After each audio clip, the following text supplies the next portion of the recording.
ఈరోజు ఇక్కడికి వచ్చినటువంటి ఆత్మబంధువులందరికీ కూడా పాదాభివందనాలు, స్వాగతం సుస్వాగతం.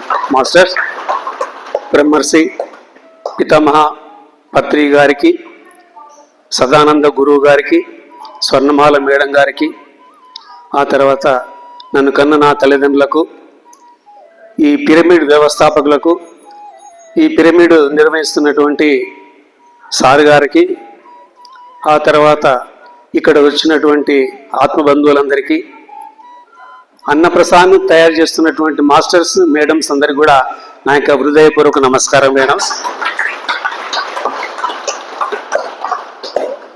మాస్టర్స్, మేడమ్స్, నా పేరు జనార్దన్ రావు. మాది జిల్లా కాదు, మాది వరంగల్ జిల్లా. 1984లో ఇక్కడ నాకు ఉద్యోగం వచ్చింది. 84లో ఉద్యోగం చేరినాను. 98లో పత్రిజీ యాడికి వచ్చినారు. ఫస్ట్ అపాయింట్మెంట్ నాది యాడికి. అక్కడ వైశ్యాస్ పిలిపించినారు. వచ్చి స్కూల్కి వచ్చి మా హెడ్ మాస్టర్ గారిని కలిసి, సార్ హైదరాబాద్ నుంచి పత్రిజీ గొప్ప ధ్యానం చెప్పడానికి వచ్చినారు, మీరు తప్పకుండా రావాలి సార్ అని రిక్వెస్ట్ చేసినారు. ఆ రిక్వెస్ట్ని మా హెడ్ మాస్టర్ గారు స్వీకరించి మేము 10 మంది వెళ్ళినాం. 10 మంది వెళ్ళి చక్కగా ధ్యానము ఒక గంట క్లాస్ తీసుకున్నాము. ఎందుకో మాకు దీనిలోకి రావాలనేటువంటి అభిప్రాయం కలిగింది. ఆ ఒక క్లాసు, ఆ ధ్యానం వల్ల దీంట్లో ఏదో శక్తి ఉంది అనేటువంటిది మా మనసుకు తట్టింది. ఈ 10 మందిలో ఇప్పటి వరకు కంటిన్యూ అవుతుండేది ఇద్దరమే, మిగతా 8 మంది జారుకున్నారు.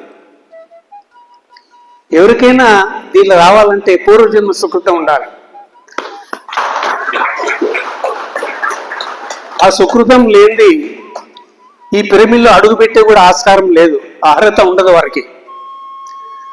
అంత గొప్ప ధ్యానం అట్లాంటిది తెలుసుకొని, కొత్తలో నాకు 2002లో ప్రమోషన్ వచ్చింది. తాడపత్రికి వెళ్ళినాము. ఆ తాడపత్రిలో అప్పుడు ఈ పిరమిడ్స్ ఇట్లాంటివి ఏం లేవండి. హ్యాంగింగ్ పిరమిడ్స్ పైన కట్టి కింద సాపలేసి కూర్చోబెట్టేవాళ్ళు. ఆ ధ్యానం చేసుకుని వెళ్ళిపోతూ ఉంటుంది. చాలా సింపుల్గా, ఇంత రిచ్గా ఏం లేదు అప్పుడు, అసలు పిరమిడ్సే లేవు. అట్లాంటిది కంటిన్యూగా అట్లాగే చేసుకొని ఇంతవరకు ఈ స్థాయికి ఎదిగినామంటే అది పత్రిజీ గారి యొక్క పుణ్యమే అని చెప్తారు మాస్టర్స్. దీనికి వచ్చిన తర్వాత నేను పెద్ద కోటేషన్ కాదు, లక్షాధికారిని కాదు. నేను చాలా హ్యాపీగా ఉన్నా మేడం. నేను స్వచ్ఛంగా చెప్పగలుగుతున్నా. ఎందుకంటే డబ్బు శాశ్వతం కాదు. మనకి ఎంత డబ్బు ఉన్నా కూడా ఈ యొక్క ఆత్మ సంతోషంగా ఉండేదే కావాలి.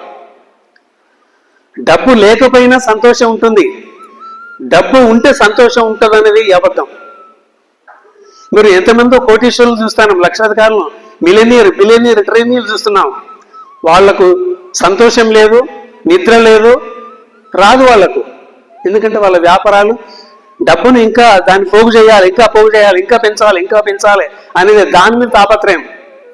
కానీ వాళ్ళ ఆరోగ్యం గురించి కానీ, వాళ్ళకి నిద్ర కానీ ఏది కానీ ఉండదు.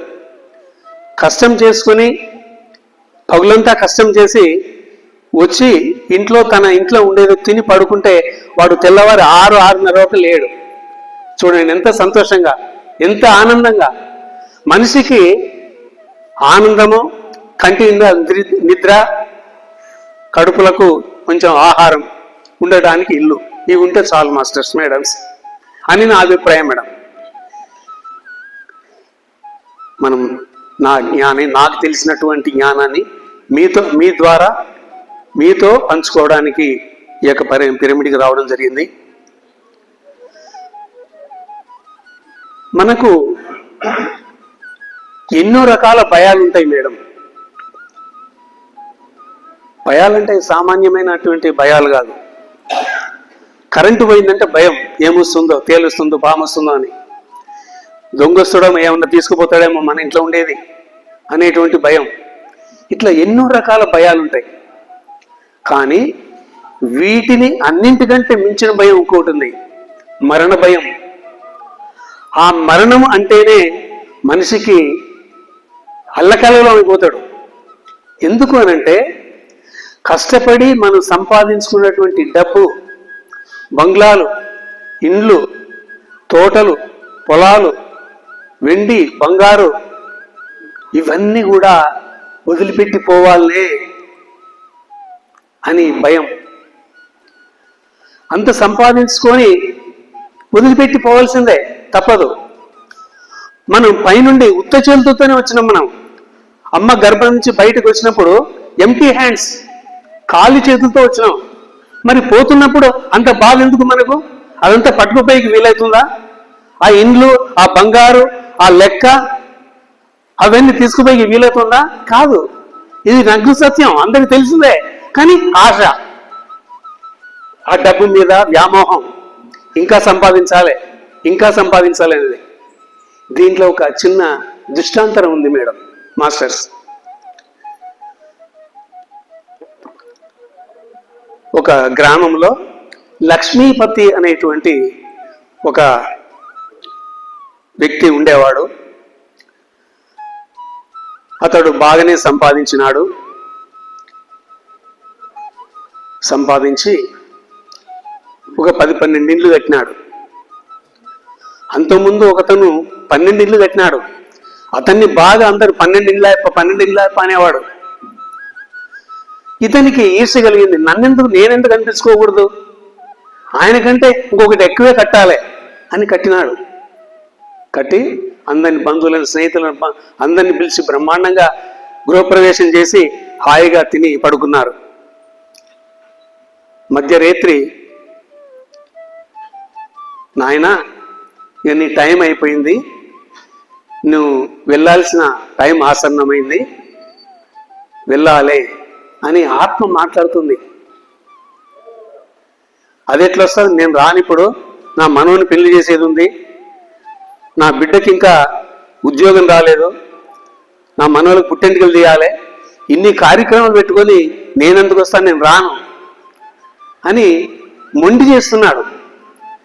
నాయనా నువ్వు ఇప్పుడు 70 ఏళ్ళు వచ్చినాయి, నీకు కళ్ళు కనపడవు, చెవులు వినపడవు, నోట్లో పండ్లు లేవు, తినే కూడా యోగ్యత లేదు, ఒంటి నిండా షుగరు, మోకాల నొప్పులు, కిడ్నీలు, ఊపిరితిత్తులు, నీ శరీరంలో ఎన్ని అవయవాలు ఉన్నాయో అన్ని అవయవాలకు అన్ని రోగాలు ఉన్నాయి. ఇంకెందుకు నేను బతికేది, నువ్వు ఏం చేసే కానీ నువ్వు బతికేది అని ఆత్మ మాట్లాడుతుంది. లేదండి నేను రాను, ఆ మొండికి వేసినాడు. అట్లనే గంట సేపు వాళ్ళు వాదించుకొని ప్రాణం వదిలిపోయింది. ఆ ప్రాణం ఏ విధంగా పోతుంది? మన శరీరం నుండి సిల్వర్ కార్డ్ కట్ అయినప్పుడే వెళ్ళిపోతుంది. అప్పుడు ఆ యొక్క ఆత్మ మళ్ళీ శరీరంలోకి దూరానికి ప్రయత్నం చేస్తే కాదు, ఇక లోపలికి వెళ్ళి ఒకసారి బయటకు వచ్చినట్టు అయిపోయాయిగా. చనిపోయినటువంటి శరీరం పైన ఒక 6 అడుగుల ఎత్తులో ఆ యొక్క ఆత్మ ఉండి ఇదంతా చూస్తుందంట. తెల్లారింది, భార్య వచ్చింది, ఏమండి లేయండి, కాఫీ తాగుతుంది లేయండి అని ఊపింది, లేయలే. అప్పుడే భయమైంది ఆయనకు. అందరిని పిలిచింది, కొడుకులను, బిడ్డలను, మనవలు, ఏమో మీ నాయన పలకడం లేదురా, రారా చూస్తురారా అంటే అందరు లేపితే అయిపోయింది. అప్పుడు డాక్టర్ని పిలిపించినారు. మధ్యరేత్రి ఎప్పుడు చనిపోయినాడు ఆయన చెప్పిన డాక్టర్. ఇక లబోదూబుని కొట్టుకుంటున్నారు, తీసుకుపోయింటి బయట పడగబెట్టినారు. ఆత్మ తన వెంటనే వచ్చింది, పైన చూస్తుంది ఆ కార్యక్రమాలన్నీ ఏం చేస్తానని. అరే నేను పైన కిందేమో ఈ కార్యక్రమాలను చేస్తున్నారు, ఇదేంది, వీళ్ళకేం తిక్క, వీళ్ళకైనా పిచ్చా అని ఆత్మ ఘోషిస్తాను. ఓసారి భార్య చుట్టూ తిరుగుతూ ఉంది, ఇల్లంతా తిరుగుతూ ఉంది, బీరువాల చుట్టూ తిరిగింది, బీరువాలో డబ్బు చూసి వస్తుంది, అన్ని ఉన్నాయా లేవా అని. బంధువులు వాళ్ళు అందరు వచ్చినారు, వాళ్ళు చేసే కార్యక్రమం చేస్తున్నారు. ఇక తీసుకుపోయేకి ప్రారంభించినారు, శ్మశానానికి తీసుకుపోయినారు. వీళ్ళతో పాటు ఆత్మ ప్రయాణం చేస్తూ ఉంది పైనుంచి. ఆత్మకు అందరు కనిపిస్తున్నారు, కానీ వాళ్లకు ఆత్మ కనిపిస్తానులే. ఆత్మ కనిపించదు. ఆత్మ అగ్నిలో కాలదు, నీటిలో తడవదు, అది ఎవరికి కనిపించదు. అదే ఆత్మ. అంత గొప్ప ఆత్మ మన శరీరంలో ఉండి ఇంత పెద్ద శరీరాన్ని అది నడిపిస్తుంది. ఆ ఆత్మ ఎంత ఉంటుందంటే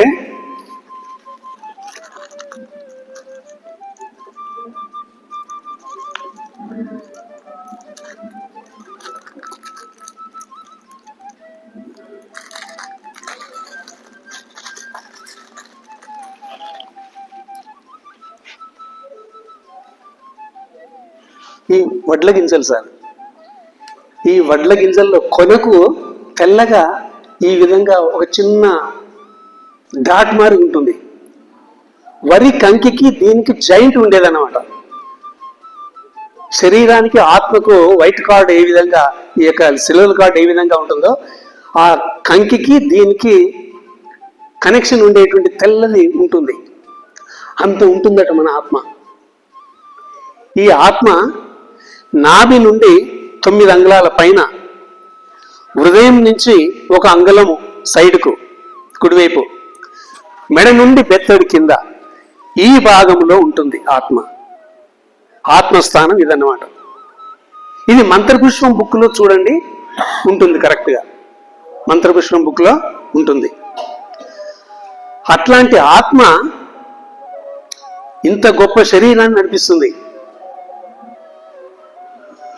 ఇక శ్మశానానికి వెళ్ళిన తర్వాత అక్కడ చేసే కార్యక్రమాలను చేసినారు. అందరూ ఏడ్చుకుంటూ వస్తున్నారు, ఇంటికి వచ్చినారు. వాళ్ళతో పాటు మళ్ళీ ఆత్మ వచ్చింది. ఆత్మ అంతా తిరుగుతూ ఉంది, కానీ నన్ను ఎవరు పట్టించుకోవడం లేదే అని బాధపడుతుంది ఆత్మ. ఇక పై లోకాల నుంచి ఇద్దరు మాస్టర్స్ తీసుకుపోయేకి, ఆత్మను తీసుకువెళ్ళేకి వచ్చినారు. నాయన, ఇక నువ్వు ఇక్కడ ఎన్నున్నా నిన్ను పట్టించుకోరు, నువ్వు వాళ్ళకు కనిపించవు అని చెప్పినా కూడా వినడంలే. మనం వెళ్ళిపోదాం పైకి, ఇక్కడ ఏం చేస్తావు? మలినమైనటువంటి వస్త్రాలను వదిలి వెళ్ళిన తర్వాత కొత్త వస్త్రాన్ని ఎట్లయితే ధరిస్తామో అదే విధంగా నీకు కొత్త రూపం వస్తుంది, ఇంకొక జన్మ తీసుకుంటావు. నువ్వు బాధపడాల్సిన పని లేదు, దా వెళ్దాం దా అని మాస్టర్స్ పిలిస్తే రావడంలే, పోబుద్ధి రావడంలే. ఎందుకంటే అటాచ్మెంట్, బంధం, భార్య, పిల్లలు, మనవలు, మనవరాళ్ళు, ఇల్లు, తోటలు, ఇవన్నీ చూసేసరికి ఆత్మకు పోబుద్ధి కావడంలే. వీళ్ళన్నీ వదిలిపెట్టి ఎట్లా రావాలి? నేను రాను. ఉంటావా? సరే ఉండు, ఎన్నాళ్ళు ఉంటావు? ఆత్మ బలవంతంగా తీసుకుపోయలేదంటండి. అడిగినప్పుడు వస్తే తీసుకుపోతారు, బెస్ట్. వెంట అయిపోతే చాలా మంచిది. వెళ్ళకపోయినట్టయితే ఇబ్బందులు పడాల్సి వస్తుంది ఆత్మ. వాళ్ళు వెళ్ళిపోయినారు. అక్కడ కొన్నాళ్ళు ఉన్న తర్వాత 10-11 రోజులు అయిపోయింది, 1 నెల 2 నెలలు అయిపోయింది, 1 సంవత్సరం గడిచింది. గిండ ప్రధాన అన్నీ అయిపోయినాయి. ఇతన్ని ఎవరు పట్టించుకోవడంలే. వీళ్ళు మర్చిపోయింది. ఇక ఎంత నేడుస్తారు, ఎంతకాలం నేడుస్తారు ఎవరైనా కూడా. ఇక దిక్కుతోసక ఊరవతలికి పోయి ఆ చెట్టు మీద, పాడుపడ్డ ఇళ్లలో, ఆ బిల్డింగ్లలో, ఆ చెట్ల మీద అట్లా కొన్నాళ్ళు ఉంది. ఉన్న తర్వాత అప్పుడు ఆత్మకే బేజారు వచ్చిందంట. ఇక ఇక్కడ ఉంటే బాగుండదు, ఇక నేను వెళ్ళిపోతే మేలు అని ఎప్పుడైతే తలుచుకుందో ఆత్మ, మాస్టర్స్ వచ్చేసినారు. మాస్టర్స్, ఇక నేను ఇక్కడ ఉండలేను, నన్ను ఎవరు పట్టించుకోవడం లేదు, మరి నేను ఉన్నా కూడా వేస్తే, నేను మీతో వచ్చేస్తా అని చెప్పిందట ఆత్మ. మరి అప్పుడే చెప్పినాం కదా, నిన్ను ఎవరు పట్టించుకోరప్పా, నువ్వు ఎవరికి కనిపించవు, చనిపోయిన తర్వాత అయిపోయాయి, నీ కథ అయిపోయింది అని చెప్తే అప్పుడు ఇక వస్తాను, నన్ను తీసుకుని వెళ్ళండి. ఈ ఆత్మ ప్రయాణము 1 సంవత్సర కాలం పడుతుందంట పై లోకాలకు వెళ్ళేకి. ఒక పెద్ద చీకటి గోలాగా ఉంటుందట. మాస్టర్స్ వచ్చినప్పుడే అది ఓపెన్ అవుతుందట. ఈ ఆత్మను తీసుకొని 1 సంవత్సర కాలం ప్రయాణం చేయాలి. సంవత్సర కాలం ప్రయాణం చేసిన తర్వాత అక్కడ ఓపెన్ అవుతుంది పైలోకాల్లో.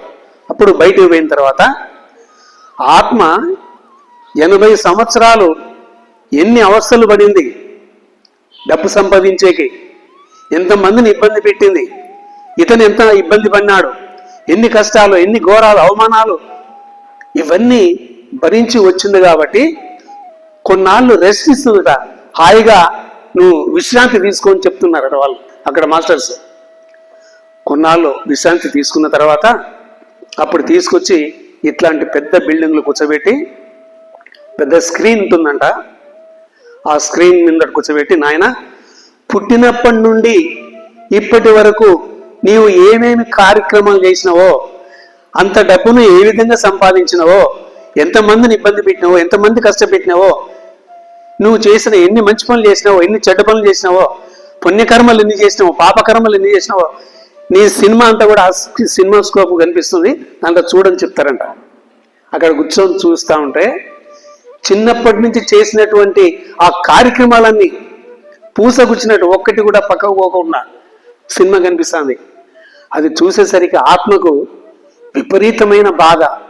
ఇంత అన్యాయం చేసినా నేను, ఇంతమంది నోళ్ళు కొట్టినానా, ఇంతమందితో పని చేయించుకుని డబ్బు ఎగరగొట్టినానా అప్పుడు అనిపిస్తుంది.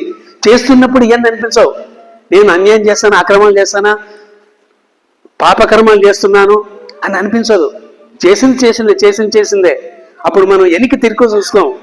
చనిపోయిన తర్వాత పైలోకాల్లో మన సినిమా మనకు చూపించినప్పుడు మనం చేసిన కార్యక్రమాలన్నీ ఎక్కడ కనిపిస్తాయి.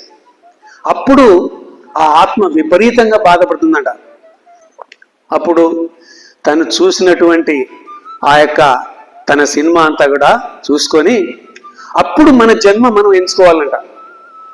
మన జన్మ ఎట్లా, ఇప్పుడు ఎంతమంది అయితే ప్రపంచ జనాభా ఉందో దాంట్లో సగం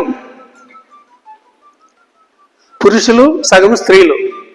దాంట్లో వృద్ధులు, చిన్నపిల్లలు కొంతమందిని తీసేసి, కొంతమంది నాకు సంతానం అవసరం లేదు అని చెప్పేవాళ్ళు కొంతమంది ఉంటారు.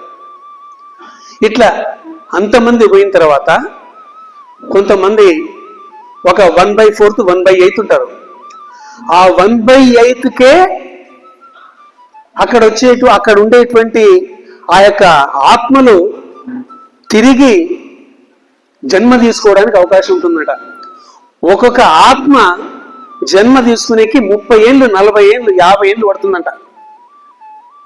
లైన్లో మన రేషన్ కార్డు తీసుకొని రేషన్ షాప్ దగ్గర ఏ విధంగా లైన్లో నిలబడతామో ఆ యొక్క ఆత్మలు లైన్లో నిలబడుతుందంట, మా వంత ఎప్పుడు వస్తుందా అని. అక్కడ కూడా ఏ తల్లికి, ఏ తండ్రికి, ఏ కుటుంబంలో నేను జన్మించాలి, ఎట్లాంటి కుటుంబం జన్మించాలి, స్త్రీనా పురుషుడా, ఆత్మ అంటే స్త్రీ కాదు, పురుషుడు కాదు. పోయిన జన్మలో ఉండే వాళ్ళంతా ఈ జన్మలో ఉండే స్త్రీలంతా పోయిన జన్మలో పురుషులు, ఈ జన్మలో పురుషులు ఉండే వాళ్ళంతా అంతకుముందు జన్మలో స్త్రీలు. అంటే మేల్ ఫిమేల్స్ చేంజ్ అవుతూ ఉంటుందంట. ఎప్పటికీ జీవితాంతం స్త్రీలుగానే పుట్టడం కానీ, జీవితాంతం పురుషులుగానే పుట్టడం కానిలే. వాళ్ళ సాధక బాధకాలు వీళ్ళు తెలవాలి, వీళ్ళ బాధలు వాళ్ళు తెలవాలి, వాళ్ళ బాధలు వీళ్ళు తెలవాలి. ఏ కలర్తో పుట్టాలి, షావుకారింట్లో పుట్టాలన్నా, బీదవాని ఇంట్లో పుట్టాలన్నా, మనం చేసుకున్న కర్మలను బట్టి మనం తీసుకునేటువంటి ఆప్షన్ మనకే ఇస్తారట ప్రతిది కూడా. అక్కడ వాళ్ళ బలవంతం ఏమి లేదు. అక్కడ మనం యథార్థంగా మనం ఎన్ని మంచి పనులు చేసినాము, ఎన్ని చెడ్డ పనులు చేసినాము, ఎట్లాంటి పుణ్యకర్మలు పాపకర్మలు చేసినామో మనమే ఎంచుకోమంటారు. నువ్వు ఏ జన్మ తీసుకుంటావు, మనం ఈ విధమైనటువంటి పాపాలు ఎక్కువ ఉన్నాయనుకో దాని తగిన జన్మ నువ్వే ఎంచుకో, పుణ్యాలు ఎక్కువ ఉన్నాయనుకో మంచి కుటుంబంలో, ఉన్నతమైన కుటుంబంలో, షావుకారు కుటుంబాలు పుడతావు అని మనమే ఎంచుకొని ఆ జన్మ తీసుకుంటామంట. ఆ పై లోకాల్లో ఇంత స్వేచ్ఛ ఉంది, అన్ని మనకే ఛాయిస్ వదిలి పెడతారు. కానీ అది ఖచ్చితంగా నిబద్ధతతో కూడుకున్నదై ఉండాలి. మనం ఈ భూలోకంలో ఇష్టం వచ్చినట్టు మాట్లాడి ఇష్టం వచ్చినట్టు చేసినట్టు ఉండదంట. అక్కడ సత్యంతోనే ఉంటుంది కాబట్టి ఆల్ కరెక్ట్ ఉండాలి. అక్కడ ప్రతి ఒక్కటి కూడా ఖచ్చితత్వం ఉండాలి. ఇక్కడ మనకు అట్లాంటి ఏముండవు ఇక్కడ భూమి మీద. అందుకోసం మనం ఈ కష్టాలను మనం కొని తెచ్చుకుంటున్నాం. ఆ విధంగా ఆత్మ తను చేసినటువంటి కర్మలన్నీ కూడా చూసుకొని తిరిగి జన్మ తీసుకొని మళ్ళా ఇక్కడికి వచ్చేటువంటి దాంట్లో మనకు స్నేహితులు ఎవరు, మన భార్య ఎవరు, మన భర్త ఎవరు, ప్రతి ఒక్కటి ఎంపిక పైన జరుగుతుంది. టోటల్ డిజైన్ అంతా పైన జరుగుతుందండి. మనం అనుకుంటాం మనకేం తెలియదు. ఈ జన్మకు తగిన డిజైన్ అంతా కూడా పైలోకాల్లో జరిగిపోతుంది. జరిగినాకనే మనం జన్మ తీసుకుంటాం. మరి మనం ఏ వృత్తి చేయాలి, ఏ వృత్తితో మనం జీవించాలి, ఆ వృత్తి కూడా అక్కడే డిసైడ్ అయిపోతుంది. మనం చేసే వ్యాపారమా, ఉద్యోగమా, వ్యవసాయమా, లేకుంటే ఇంకా బిజినెస్లు, ఇంకా ఎన్ని వృత్తులు ఉన్నాయో ఆ వృత్తుల ఛాయిస్ కూడా మనదే. ఏం ఎంచుకుంటావు అడుగుతారు, నేను పలానా ఎంచుకుంటా. ప్రతి ఒక్కటి కూడా ఆల్ కరెక్ట్గా, ప్రతి ఒక్కరి ఆకాశ రికార్డ్స్ అని ఉంటాయంట పైన. ప్రతి ఒక్కరికి రికార్డు, మనం చేసిందంతా కూడా అక్కడ రికార్డ్ అవుతుంది. ఒక్కటి కూడా తప్పించుకునేకిలే. మనం చేసేటువంటి పనులను అబ్జర్వ్ చేయడానికి 18 అంశాలు ఉన్నాయండి. అవి మనకు తెలియదు. నన్ను ఎవరు చూస్తారులే అని చెప్పి మనం ఏ పనులైనా చేస్తూ ఉంటాం. కానీ మనను అంటి పెట్టుకొని ప్రతి ఒక్కటి ఉంటుంది చూడండి. పంచభూతాలు, ఆకాశము, వాయువు, అగ్ని, నీరు, భూమి, ఈ 5 మనల్ని అబ్జర్వ్ చేస్తా ఉంటాయంట. సీసీ కెమెరా అట్లా. తర్వాత రాత్రి పగులు, ఆ తర్వాత సంధ్యావేళ, సాయంకాలం వేళ, 4 చతుర్వేదాలు, ధర్మం, యముడు, ఆ తర్వాత ఇంకొకటి ఏదో ఉంది 18వది. ఈ 18 అంశాలు అనుక్షణం మనను అంటుపెట్టుకుని మనం చేసే ప్రతి ఒక్క పని వెంటనే రికార్డ్ అవుతుంది అక్కడికి పైకి. ఇక్కడ మనం చేసే ప్రతి పని వెంటనే పైకి పోతుంది. మన ఇంటర్నెట్లో ఏ విధంగా మనం ఇక్కడ ఏ పని చేస్తే ఆ పని ఎట్లయితే కనిపిస్తుందో ఆ విధంగా అక్కడ రికార్డ్స్ అవుతాయి కాబట్టి మన సినిమా అక్కడ చూపిస్తారు. నాయన ఇన్ని పనులు చేసినావు, నువ్వు చూసుకో, దీంట్లో ఏది నువ్వు అబద్ధం కాదు, నిజం లేదు, ఏం లేదు, నువ్వు చేసినవన్నీ అక్కడే రికార్డ్ అవుతాయి. ఆ రికార్డు ఓపెన్ చేసి పెడతారు, మనం చూసుకోవాలంతే. ఇంత ఖచ్చితంగా ఉంది కాబట్టి యముడు కూడా అబ్జర్వ్ చేస్తాడంట. మనం చేసే పొరపాటు రాత్రి చేస్తామా, పగులు చేస్తున్నామా, సంధ్యవేళ చేస్తున్నామా, సాయంకాలం చేస్తున్నామా. ధర్మం కూడా మన వెంటనే ఉంటుందంట. ధర్మం కూడా చూస్తుంది. ఆత్మ, మనలో ఉండే ఆత్మ కూడా అబ్జర్వ్ చేస్తుంది. ఇన్ని సీసీ కెమెరా మనలోనే ఉన్నాయి. ఈ పంచభూతాల్లో మనం ఉన్నాం, ఆ పంచభూతాలు మనలోనే ఉన్నాయి. అందుకోసం పత్రిజీ ఏం చెప్పినాడంటే, మనమంతా దేవతలమయ్యా అని చెప్పినాడు. అప్పుడు మనకు తెలియలే మనం ఎట్లా దేవతలం సార్, ఆ దేవతలు వేరు, మనం వేరు, మనం మనుషులం కదా అంటే, ఈ పంచభూతాలే ప్రతి ఒక్క దేవతల్లో కూడా ఉన్నాయి. ఈ సృష్టిలో ఉంది. ఈ భూమి ఏర్పడింది అదే పంచభూతంలో ఒక భాగమే. ఆకాశం, ఇవన్నీ కూడా మనలోనే ఉన్నాయి. పత్రిక చెప్తాడు, బయట ఏదైతే ఉందో అది నీ శరీరంలో ఉంది. దేహమే దేవాలయం. ఈ దేవాలయంలో ప్రతి ఒక్కటి ఏదైతే జరుగుతుందో అదంతా బయట జరుగుతుంది. ఇది ఒక పెద్ద ఫ్యాక్టరీ. మన శరీరం అనేది ఒక పెద్ద ఫ్యాక్టరీ, ఒక కర్మాగారం. మనకు తెలిసి ఈ పంచేంద్రియాలు, ఆ తర్వాత శరీరం మీద ఉండేటువంటి అవి మాత్రమే మనకు తెలుస్తున్నాయి. ఇది కాలుకు దెబ్బ తగిలింది, తలకాయ నొప్పి వస్తుంది, కళ్ళు కనబడడం లేదు అని మనం అనుకుంటాం. కానీ లోపల మనం పీల్చుకునేటువంటి గాలి 5 విభాగాలుగా విడిపోతుందట లోపలికి పోయిన తర్వాత. ఆన, పాన, వ్యాన, సమాన, ఉదాన వాయువులుగా.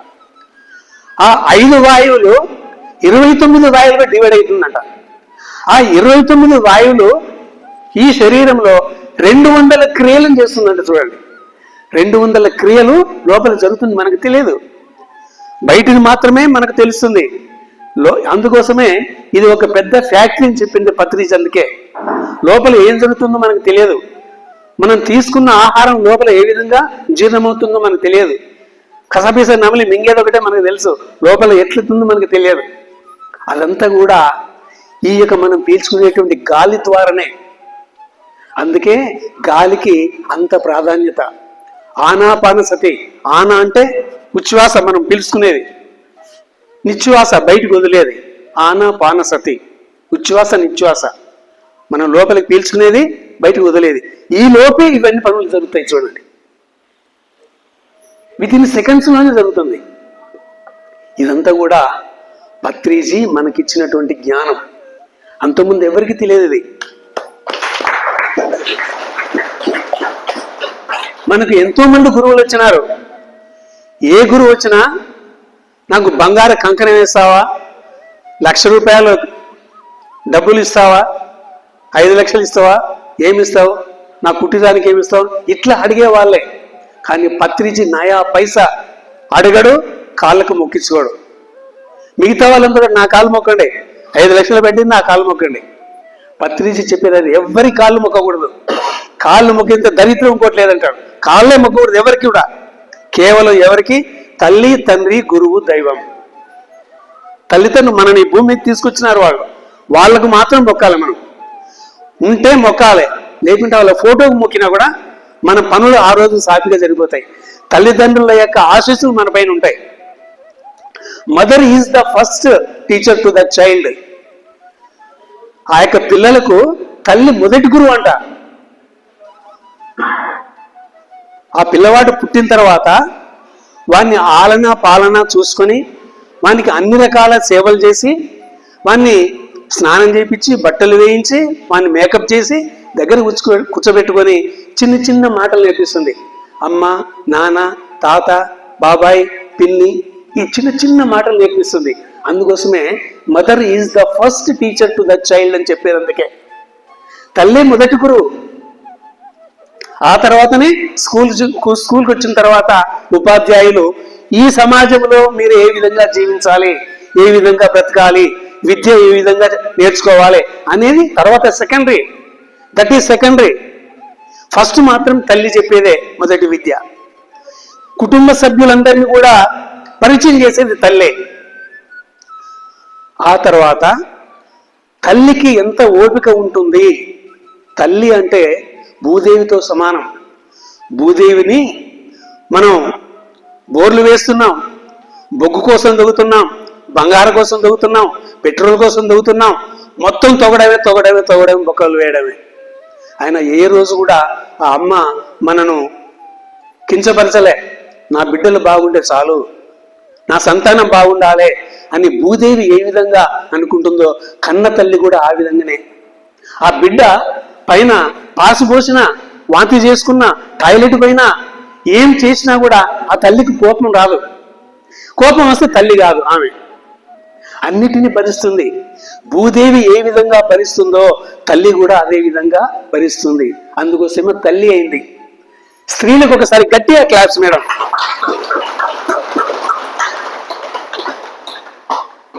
ఈ క్లాప్స్ కొట్టడం వెనుక ప్రతి ఒక్కటి కూడా సైంటిఫిక్ రీజన్ ఉంది మేడం. ఈ చప్పట్లు ఎందుకు కొట్టేస్తారు? ఒకప్పుడు పూర్వకాలంలో దేవాలయంలో కూర్చొని భజన చేస్తాండి. రామ్ భజన, ఆ భజన, ఇది కోదన్ రామ్ భజన, ఇవన్నీ చేస్తాండి. దాని వెనుక రీజన్ ఏంటంటే, ఈ 2 చేతులు కొట్టినప్పుడు ఈ 2 చేతుల్లో ఉండేటువంటి నర్వ్స్ యాక్టివేట్ అవుతాయంట మేడం. నర్వ్స్ యాక్టివేట్ కావడం వల్ల రక్త ప్రసరణ ఈజీగా జరుగుతుంది.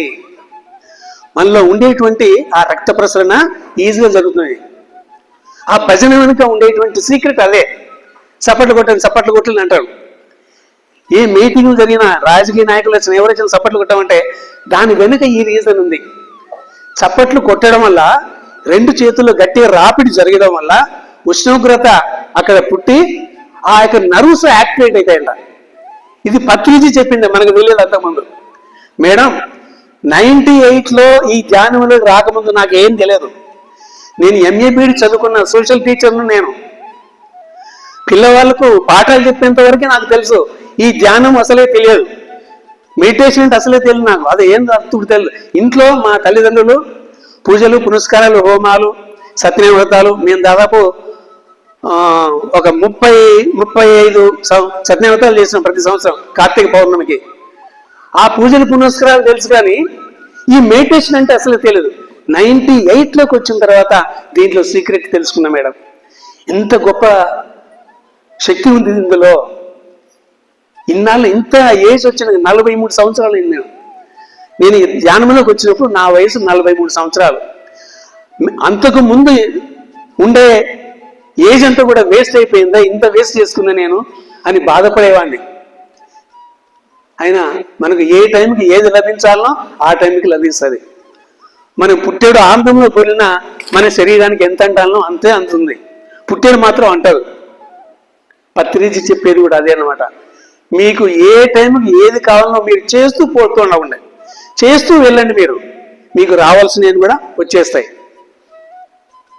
లోక కళ్యాణార్థం ఇతరులకు ఇబ్బంది పెట్టకుండా మాటల చేత గాని చేతల చేత గాని తిట్టడం గాని ఏది చేసినా కూడా అది మనకు చాలా ఇబ్బంది, అది మనకు రివర్స్ అవుతుందంట. అదే మనకు రోగాలు. మరి ఈ రోగాలు కూడా ఎట్లొస్తాయి? మనకు 1.5 నర్వ్స్ ఉన్నాయంట మేడం. ఈ నర్వ్స్ అని జాయింట్ చేసుకుని పోతే సూర్యుని దగ్గరికి వెళ్తుందట ఆ నర్వ్స్. అన్ని నర్వ్స్ మన శరీరంలో ఉన్నాయి, మనకు తెలియదు. అన్ని ఉండేది అన్ని ఉండేది మనకు తెలియదు. ఆ నర్వ్స్ బయటికి కనిపి ఈ నర్వ్స్ కాదు ఇవి సిరలు ధమనులు అంటారు. రక్తాన్ని గుండె నుంచి తీసుకుపోయి ఒకటైతే ఆ మొత్తం శుభ్రమైనటువంటి రక్తం అంతా కూడా శరీరానికి అందించేకి ఒకటి, ఆ మలిన రక్తం అంతా కూడా లోపలికి వచ్చి శుభ్రమయ్యేకి ఒకటి. 2 రకాల నాళాలు ఉంటాయి. అవి మనకు కనిపించేది, మనకు కనిపించని వేరే ఉన్నాయి లోపల. అవి మనం చేసినటువంటి పాపాలను, మనం చేసేటువంటి తప్పుడు మాటలు, తప్పుడు చేష్టలకు ఒక్కొక్కసారి ఒక్కొక్క అబద్ధం ఆడినప్పుడు ఒక ముడి పడుతుందట మేడం. ఆ నర్వ్స్ ముడి పడుతుందట. ఆ ముళ్ళు పడి పడి పడి పడి మొత్తం ముళ్ళు అయిపోయి ఇప్పుడు ఒక వాటర్ పైప్ ఉంది, బాగా ఫ్లో అవుతుంది. మధ్యలో దాన్ని చుట్టేసినాం, వాటర్ ఫ్రీ వస్తుందా? ఫ్లో అవుతుంది, రాదు, బంద్ అవుతుంది, ఈతలు తట్టి రాదు. అట్లాగే మన శరీరంలో ఉండేటువంటి నర్వ్స్ అన్ని కూడా ముళ్ళు పడడం వల్ల ఆ ముళ్ళే మనకు రోగాలంట.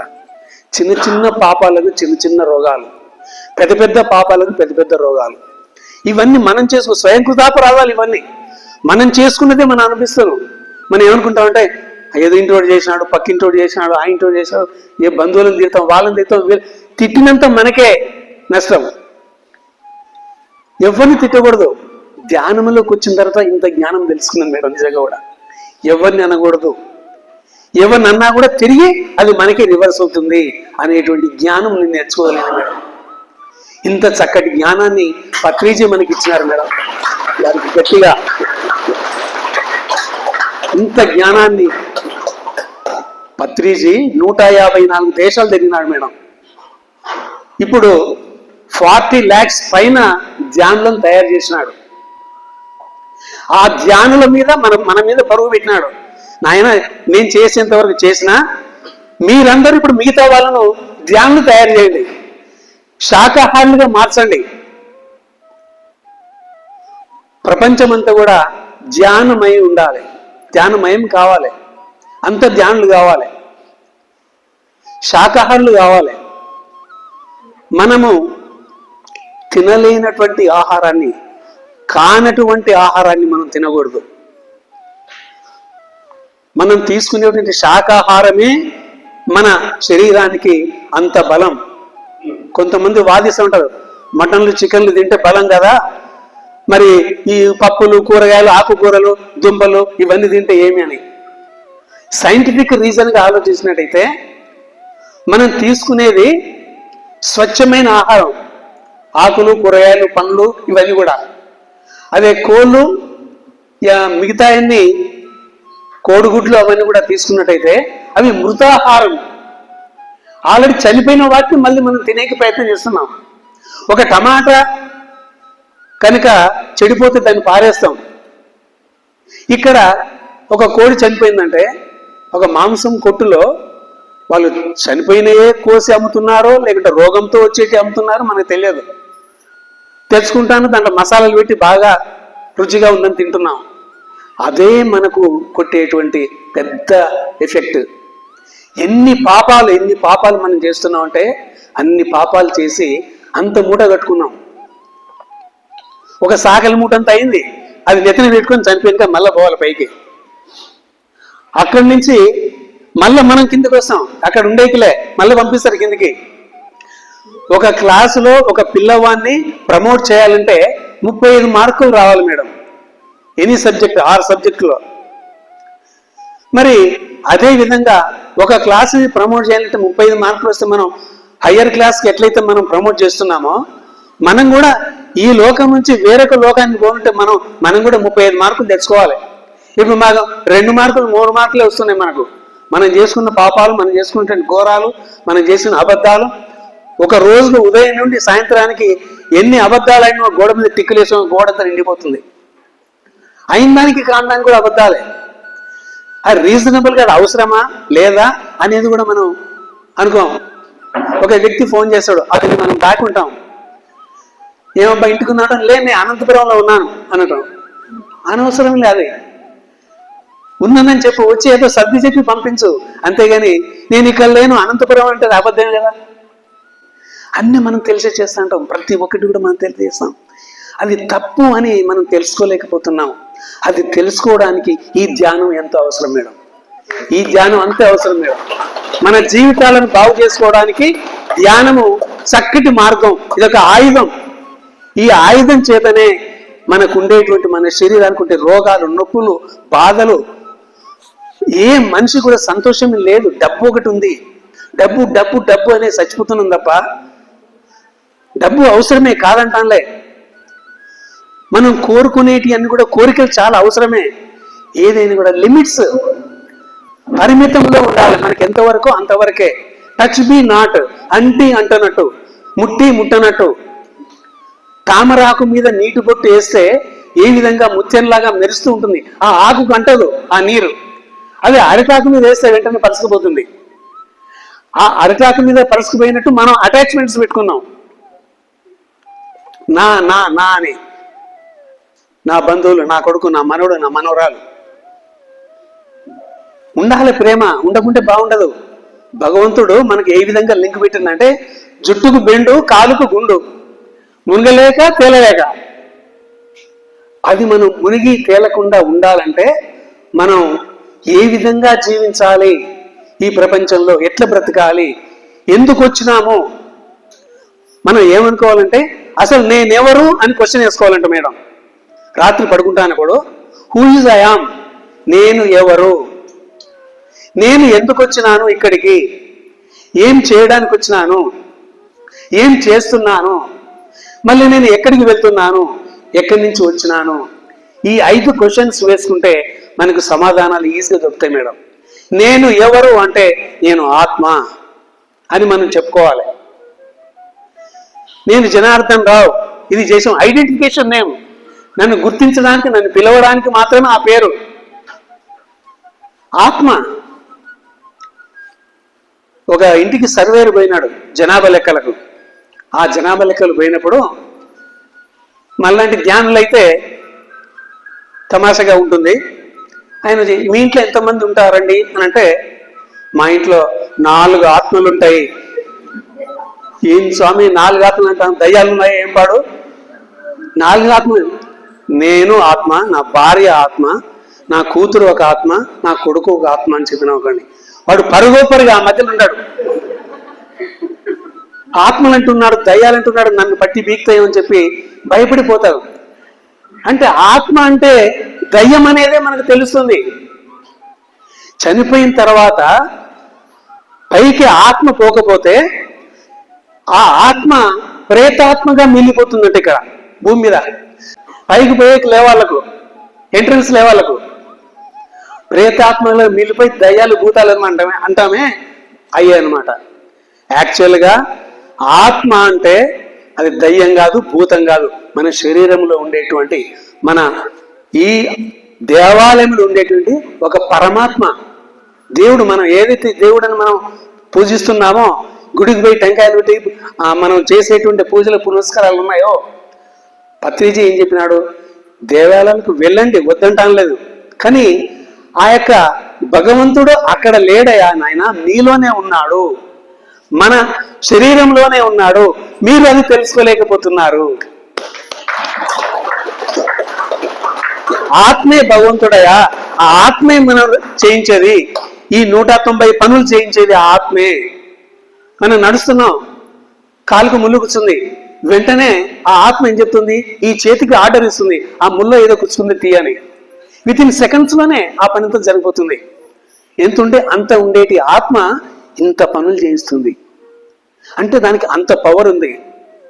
పూర్ణాత్మ నుంచి అంశాత్మగా వచ్చినాం మనం ఈ భూమి మీదకి. మరి అంశాత్మగా ఉన్నప్పుడు మనం చేసేటువంటి కార్యక్రమాలు ఏ విధంగా ఉండాలి? మరి ఇవన్నీ కూడా నిజంగా చెప్పాలంటే మన తల్లిదండ్రులు చెప్పాలి. పాపం వాళ్ళకు తెలియదు, వాళ్ళ తల్లిదండ్రులు తెలియదు. ఇట్లా ఎన్ని తరాలు ఉన్నాయో అన్ని తరాల్లో వాళ్ళకి తెలియదు. పాపం ఎవరిని అనేకలే, ఎవరిని తప్పు పట్టేకలే. ఎందుకంటే మనకు చెప్పేవాళ్ళు ఎవరు లేరు. చెప్పేవాళ్ళు లేక చెడిపోయినారంట, అట్లయిపోయింది మన పని. ఎప్పుడైతే పత్రిజీ వచ్చినాడో, వచ్చిన తర్వాత సాక్షాత్తు ఆయన భగవంతుడే పత్రిజీ రూపంలో భూమి మీదకి వచ్చినాడు. అది మన తెలుగు రాష్ట్రాల్లో పుట్టడం మన అదృష్టం మేడం. హలో, నా పేరు శైలజ, నాది కసాపురం టెంపుల్ స్ట్రీట్. నేను ఈ ధ్యానంలోకి మొన్న పత్రిజీ సారు బర్త్డే సెలబ్రేషన్కి వచ్చాను. అక్కడ పెద్దలందరూ గురువు గారు చెప్పినట్టుగా గ్రహించి నేను ఇది మంచిగా ఉందని చెప్పేసి, మాకు లాడ్జ్ ఉంది, మాది సాటర్డే వీక్లీకి బాగా జరుగుతుంది. నాకు ఆ సాటర్డే రోజు కన్ను చాలా ఎక్కువగా నొస్తుంది. మా హస్బెండ్ని ఇలా నొస్తుంది, మా హాస్పిటల్కి వెళ్దామా అంటే, లేదు ఈరోజు సాటర్డే బిజీగా ఉన్నాను, సండే వెళ్దాంలే శైలు అన్నాడు. అవునా, దీనికి ఏమబ్బా సొల్యూషన్? మొన్న బర్త్డే సెలబ్రేషన్లో కొందరు చెప్పినారు కదా పెద్దలందరూ, వాళ్ళ ధ్యానం గురించి మనకి ఏమైనా సమస్యలు ఉంటే దీనిలోకి వెళ్ళి మనసులో అనుకుంటే వెళ్ళిపోతుంది అని చెప్పేసి అది మతికొచ్చి పత్రిజీ సారు ధ్యానం సాంగ్స్ పెట్టుకొని ఒక 10 నిమిషాలు కళ్ళు మూసుకొని ధ్యానంలో కూర్చున్నాను. అంతే, అయిపోయింది. 10 నిమిషాలు కాదు, 5 మినిట్స్లో నా కన్ను నొప్పి తగ్గిపోయింది. నువ్వు కళ్ళు ఓపెన్ చేయి అనే ఫీలింగ్ నా మైండ్కి అనిపించింది. ఇంత మంచి సొల్యూషన్ దొరికినప్పుడు ఈ ధ్యానాన్ని అసలు వదులుకోకూడదు అని చెప్పేసి ప్రతిరోజు ధ్యానం చేస్తున్నాను. ప్లస్ ఒక బయటికి వెళ్ళాలన్నా, గుడికి వెళ్ళాలన్నా ఒక్కదాన్ని అస్సలు వెళ్ళలేకుంటుంటే కసాపురం గుళ్ళో టెంపుల్ దగ్గరనే ఉంది. కానీ ఆ ధ్యానం వల్ల ప్రతిరోజు టెంపుల్కి వెళ్తున్నాను. ప్రతిరోజు 7కి లేసే అమ్మాయిని 3:30, 4 o'clock అలా లేసి పని అంతా కంప్లీట్ 6 o'clock అలా గుడికి వెళ్ళేసి కంప్లీట్గా పని వర్క్ చేసుకుంటున్నాను.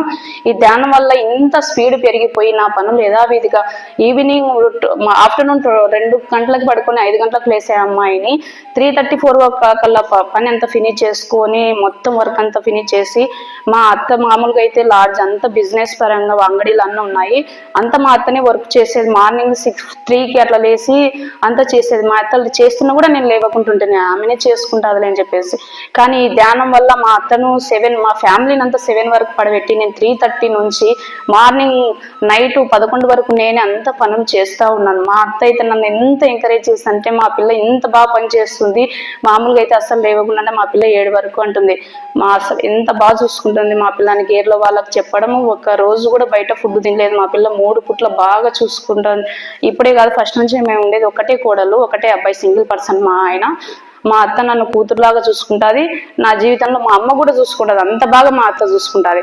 ఒక్కరోజు ఏ ఫంక్షన్, ప్రతి సినిమాకు, ప్రతి రెస్టారెంట్కు, ప్రతి సాటికి, టెంపుల్కి మా అత్త లేనిది నేను ఇంతవరకు 9 years మ్యారేజ్ ఎక్కడికి వెళ్ళలేదు. ప్రతి మూవీకి వెళ్ళాలన్నా మా అత్త ఫ్యామిలీతోనే వెళ్తాం. మా మామ రాకుండా మా అత్తను ప్రతి దానికి తీసుకెళ్తాం. అంత నేనంటే అంత ఇష్టము. మా అత్త మేము ఒక్కరోజు ఎక్కడికైనా ఊరికి వెళ్తున్నాము అంటే బయటికి సాగనంపైకి వచ్చేకి కళ్ళకు నీళ్లు పెట్టుకుంటుంది. సపోజ్ మేము వస్తున్నామంటే దిష్టి తీసుకోవడానికి పళ్ళెం పట్టుకొని బయట నిలబడుతుంది. ప్రజెంట్ ఇప్పటికి కూడా మేము పోతున్నామంటే అంత ఏడుస్తుంది. అంటే నాకు మా అత్తకు అంత బెస్ట్గా ఉంది. మా అత్త లేకుండా ఒక్కరోజు కూడా ఉండండి. సపోజ్ మార్కెట్కి వెళ్ళి ఈవినింగ్ వస్తే కూడా ఏడుస్తాను నేను, అంతసేపు అయిందని. అంత మంచిది మా అత్త. ఈ ధ్యానంలోకి అదే ఇలా చేరిన తర్వాత ఎంత యాక్టివ్ అంటే అంత యాక్టివ్. మా పిల్లలకి ఏదైనా చదువు పరంగా కానీ, స్కూల్కి వచ్చిన తర్వాత ఏమైనా చెప్పడం కానీ అలాంటివి ఏం చేయకుంటుంటే, ఈ ధ్యానంలోకి పోయి దిగిన తర్వాత ఏమన్నా వాళ్ళకి చెప్పడము, ప్రతి సబ్జెక్ట్ ఏమైనా చెప్పడము. నాది inter complete BiPC Nandyal study. ఈ ధ్యానంలోకి పోయిన తర్వాత ఇంత టాలెంట్, ఇదే నా జీవితంలో ఫస్ట్ టైం ఇలా మైక్ పట్టుకోవడం. స్కూల్లో కానీ కాలేజ్లో కానీ ఎక్కడ పట్టుకోలేదు. అంత హ్యాపీగా అంత ఉన్న ప్రజెంట్ అసలు నేను ధ్యానంలో మా ఇంట్లో కసాపురంలో అక్కడ ఫస్ట్ మా అత్త ధ్యానం, మా అత్త చిన్నత్త వాళ్ళ ఊర్లో 11 రోజులు 8 రోజులు పెట్టించినారు. మా అత్త వాళ్ళ ఇంటికి వెళ్తున్నది.